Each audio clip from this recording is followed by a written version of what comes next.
How to remake Hate Me by Lil Yachty and Ian. We're gonna get right into it. When you're making a remake, the first thing you gotta know is the BPM and the scale. So you can figure this out by typically Googling it. Lil Yachty Hate Me like BPM or whatever. Typically it'll be like a link something like this, it'll pop up and you could kinda see what the scale is, what key is in, and the BPM. The key here is right, it's in G minor, but the BPM is actually like wrong. I actually ended up like listening to the beat, tapping on my desk, and then simply using my metronome, like basically play by ear, and figure out what's the actual BPM. So that's how I figured out the BPM. The BPM is 140, it's in G minor, so boom. Now that we know that, we just gotta know what chords they use that's in the G minor scale, and you can figure that out by also going to Google, and you can Google G minor scale, and it can show you all the keys, all the notes that's in this key, and it can show you the chords that's also in this key. So from there, you could kind of figure out what chords they use when they made the beat. I figured out that they actually use the G minor chord, and that's kind of like the chord that is used throughout the whole song with different instruments and layering and doubling. Now all I gotta do is basically replicate the sounds and lay down the notes. So first things first, I started off with a horn, this horn sound that's in arcade. I basically put the chords down, which is G, D, and then A sharp or B flat. And then I did some doubling to add more layering into the sound. And I'm going to show y'all what it sounds like, the difference between doubling and not doubling. This is it without doubling. And that's the horns, but when you double it and you add more body to the sound, it definitely sounds more full. And then the next thing I added was I added some keys. Actually, this is keys. Use the same thing, arcade. This is this VS this preset in arcade. The area reflection. That's what it sounds like. Some keys. So when I play it, it sounds like this. And I also did some tweaking in here. Of course, everything you add, I EQ it to leave space for 808s. And then I added some reverb, you feel me? You know, always add reverb and shit like that during my mixing process to make your sounds like just fill up the room more, you know, fill up the headphones, you know what I mean?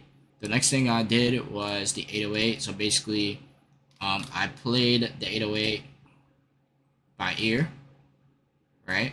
This is actually the 808 for the first 8 bars. So I played the 808 by ear to figure out the pattern. I listened to the song. So it's actually G that they're playing on in the first 8 bars.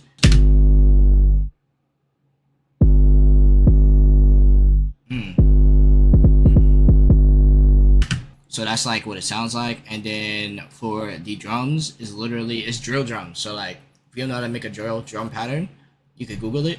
But these is like basically basic like drill drums. You hear it? Did a little tweaking with the out here, trimming, etc. A little panning, volume tweaks. And the next thing I added was actually the snare. So drill snare, like the drill pattern snare. So the next thing I added was this open hat that's in the song. It's like an open hat that hits on one of the snare patterns. And it kind of does that every 4 bars. The next thing I added was I use arcade again. And yes, it's a vocal. When I play it, it kind of sounds like this. And that kind of hits at the end of, it's in the 4th bar, so it hits at the end. So then after I added that, these strings, called large string sustain. And for both these, I added some flanger, delay, reverb, equalized it, took out some of the low end. Same thing, took out some of the low end. Added some phasing effects, some flanger effects to like give it. I try to make it sound as airy as possible. Because when you listen to the actual beat, like especially this part of the beat, the last 4 bars, it sounds super airy, and it's actually a certain vocal that they use in the song that I don't have, but it sounds airy as fuck. So like, you know, like I wish I had it, but I don't. So I just try to replicate as close as possible. This is kind of what it sounds like. It's the violin. Alright, the next thing I did was I added like, it's kind of like this not really random, but it's kind of like this bell sound that just like kind of under the beat. I guess it adds more character to the beat. Bell sound that hits here and here, and D sharp and D. And the final step is with pattern 2. Basically, it's the same thing. Like, after 8 bars, there's only one thing that changes in this song. And that's the fact that the 808 drops from G to D sharp. And so it actually, you know, it's just like a lower, it's like this.